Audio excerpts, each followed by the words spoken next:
Patrick Swayze was the ultimate romantic hero. From Ghost to Dirty Dancing, he made us believe in love. But behind closed doors, his reality was a nightmare.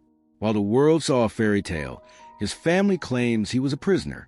In a secret call before he died, he reportedly whispered, "She hits me." Was she his angel or his tormentor? This is the heartbreaking truth. The demon in the stomach. To understand the tragedy of his end, you have to remember the vitality of his life. In early 2008, Patrick Swayze was 55 years old. He was a dancer, a cowboy, a fighter. His body was his instrument, and it had never failed him. He had just finished filming the pilot for The Beast, doing his own stunts, jumping off buildings. He looked unstoppable. But on New Year's Eve, 2007, the nightmare began.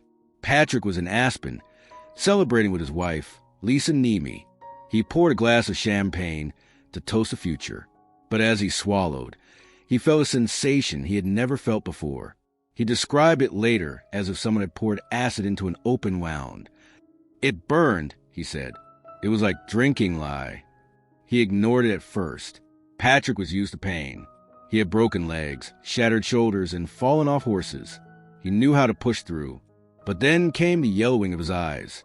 When he finally went to the doctor, the verdict was a death sentence delivered in a sterile room. Stage 4 pancreatic cancer. The tumor had already metastasized to his liver. The survival rate was less than 5%. Doctors told him he had weeks, maybe months. Patrick didn't cry. He looked at the doctor and asked, "Where do I sign up to fight?" He started aggressive chemotherapy immediately, but remarkably, he refused to stop working. He returned to the set of The Beast in Chicago. Think about the physical toll of that decision. He was undergoing chemo on the weekends, vomiting, shaking, feeling like his insides were on fire. And on Monday morning, he was on set, firing guns and playing a tough FBI agent. He refused to take painkillers during the day because he didn't want to dull his performance. He didn't want the audience to see Patrick the patient. He wanted them to see the Beast. The crew was in awe. They watched the dying man give everything he had left to his art. But behind the scenes, the cancer was winning. The weight loss was terrifying. The man who once had the physique of a Greek god withered away to a skeleton. His cheekbones protruded. His clothes hung off his frame. He described the experience as having a demon inside him, eating him alive. As his physical strength evaporated, his independence vanished with it. He could no longer drive. He could no longer ride his beloved horses. He became completely dependent on one person, Lisa. She became his nurse. She administered his medication. She drove him to appointments. She controlled his entire world. And according to disturbing reports that would surface later, this total control was the beginning of the end. The fairy tale versus the reality. For 34 years, Patrick and Lisa were the definition of couple goals. They met when she was 15, and he was 19 at his mother's dance studio in Houston. They were childhood sweethearts. They danced together, acted together, and lived together on their ranch, Rancho Bizarro. Unlike other Hollywood marriages that crashed and burned, they seemed unbreakable. When Patrick became a global sex symbol after Dirty Dancing, women threw themselves at him. But he always went home to Lisa. He famously said, "I just feel like the luckiest man on the planet to be with her." There is one moment that fans still remember with tears in their eyes. In 1994, at the World Music Awards, Patrick and Lisa danced together on stage to the song "All the Man That I Need." It was breathtaking. They moved as one body. It wasn't just a performance. It was a conversation without words. The way he held her, the way she looked at him, it was pure magic. For millions of women watching, it was proof that true love existed. It was a fairy tale come to life. That image of Patrick strong, healthy, and twirling his wife in his arms makes the end of the story even more difficult to accept. During his illness, Lisa played the role of the perfect wife. She wrote a memoir. She went on Oprah. She wept on camera about how hard it was to watch him fade. She described nights where she would hold him while he vomited, days where she would massage his feet. The public ate it up. She was Saint Lisa. But human relationships are complex. Patrick was an alcoholic. He battled the bottle for decades. Lisa was a perfectionist, a controlling figure who managed his career with an iron fist. Their marriage was volatile. There were breakups. There were fights. However, sickness changes the power dynamic. When Patrick was strong, he could fight back, he could leave, he could punch a wall. But when he was frail, weighing only 90 pounds, unable to walk to the bathroom, he was defenseless. And that is when, according to Patrick's family, the darkness set in. The nightmare behind closed doors. After Patrick died, the silence broke. One of the couple's oldest friends, Charlotte Stevens, came forward with a shocking story that shattered the image of the perfect marriage. She claimed that Patrick had called her in the middle of the night, months before he died. His voice was trembling. He sounded terrified. He told me, "She hits me," Charlotte revealed.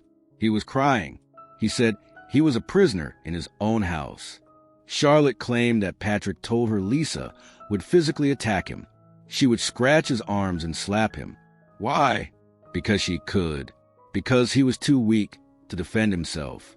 These allegations were backed up by Patrick's younger brother, Don Swayze. Don claimed that Lisa was a control freak who would always try to manage every aspect of Patrick's life. But the sickness amplified her worst tendencies. He described a household filled with tension, not love. There were reports of neglect. One particularly disturbing allegation claimed that when Don Swayze made a surprise visit to the ranch, he found Patrick lying at his own waist, dehydrated and disoriented. Lisa was nowhere to be found. She had reportedly left him alone for hours. Why would she do this? Friends speculated it was deep-seated resentment.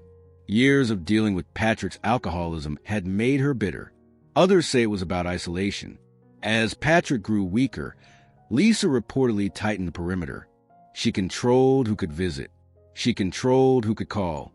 Old friends who wanted to say goodbye were told that Patrick was sleeping. His own mother, Patsy Swayze, a tough-as-nails dance teacher who loved her son fiercely, was reportedly barred from the house for long periods.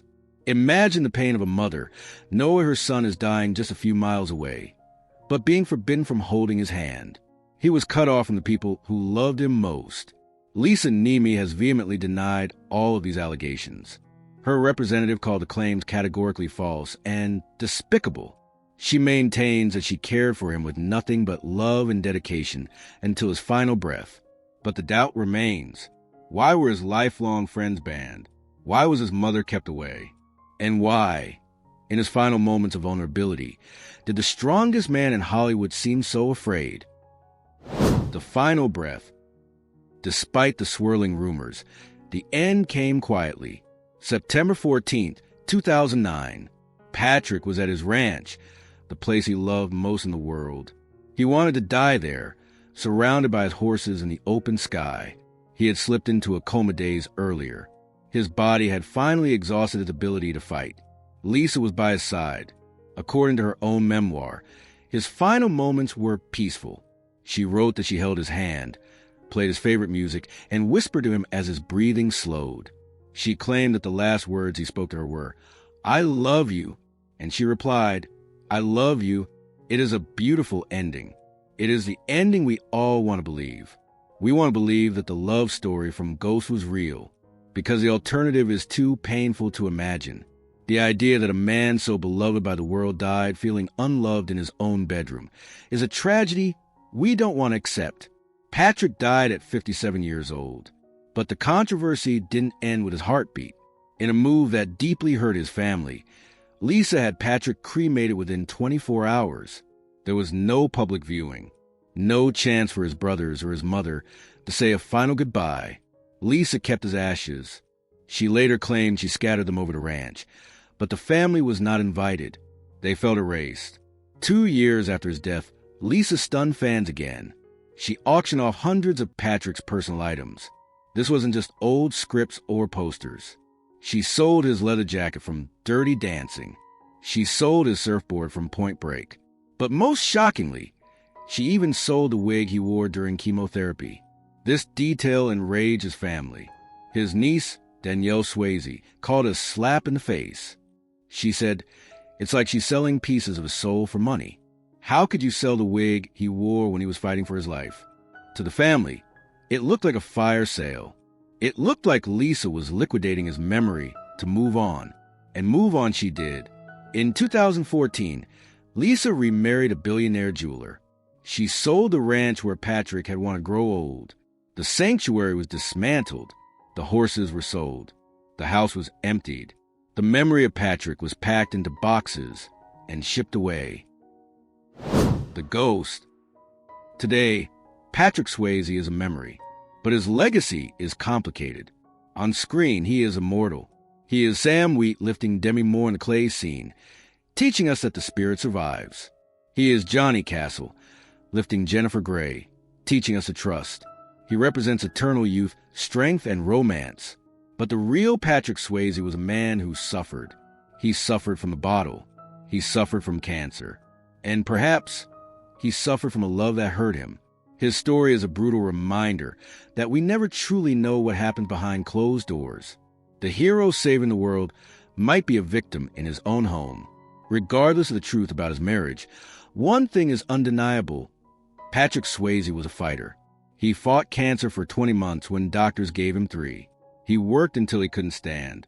In his memoir, The Time of My Life, which he wrote while he was dying, Patrick reflected on his journey. He wrote, "I keep dreaming of a future with a long and healthy life, not live in the shadow of cancer but in the light." He didn't get that future, but he gave us a light that will never go out. We choose to remember him not as the frail man in the hospital bed, but as the dancer, strong, graceful, and free. What do you think? Do you believe the allegations of his family, or do you believe Lisa's story? Was he a prisoner, or was he loved? Let us know in the comments below. Rest in peace, Patrick. Nobody puts baby in a corner, and nobody will ever forget you.